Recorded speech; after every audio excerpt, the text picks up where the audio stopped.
Ferdinand De Saussure was a Swiss linguist, semiotician, and philosopher of language. He was a founding father of 20th century linguistics and may be considered, with Charles Sanders Peirce, a founder of semiotics. Saussure approached language as both a system of signs, a semiotic system, and a social phenomenon, a product of the language community. The methodology he created to study language from these dual perspectives provided the basis of structuralism, which a later generation of philosophers, semioticians, linguists, and anthropologists such as Roland Barthes, Jacques Lacan, and Claude Levi-Strauss applied to such fields as literature, psychoanalysis, popular and commercial culture, and anthropology.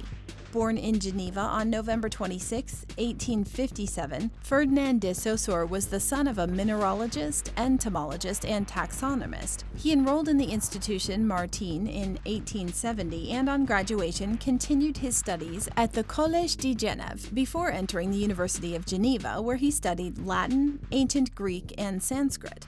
In 1876, he entered the University of Leipzig for graduate work, publishing just 2 years later Mémoire sur le système primitif des voyelles dans les langues indo-européennes, dissertation on the primitive vowel system in Indo-European languages. Moving on to the University of Berlin, he studied Celtic and Sanskrit, and then returned to Leipzig to defend his doctoral dissertation on a topic in Sanskrit linguistics.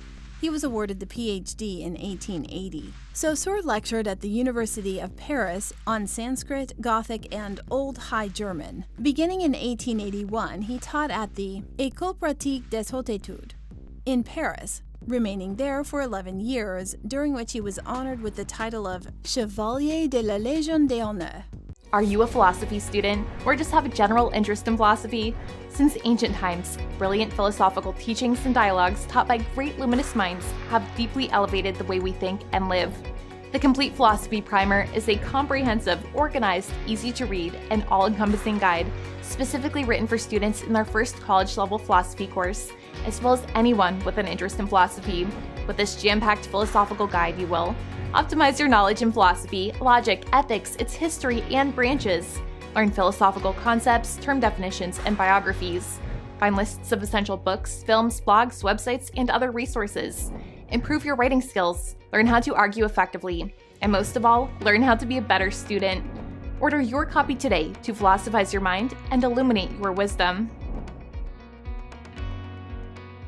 Offered a professorship at the University of Geneva in 1892, he returned to his native country and taught Sanskrit and Indo-European there until his death on February 22, 1913. It was during this final period that he first offered his Course of General Linguistics, which helped to transform the field when the lectures were collected and posthumously published in 1916 as the Cours de Linguistique Générale. Saussure was able to reconstruct theoretically the Proto-Indo-European language vocalic system, which greatly aided the study of ancient languages, including the decipherment of Hittite. His contributions to general linguistic theory, however, made an impact far beyond philology and linguistics. His two-tiered conception of language, which he viewed as the langue, the abstract, invisible layer of language, and the parole, spoken speech, was the basis of a broader theory of structuralism, which emerged in the work of anthropologist Claude Levi-Strauss, who analyzed myths on the theory that all have an underlying pattern driving their structure and making them myths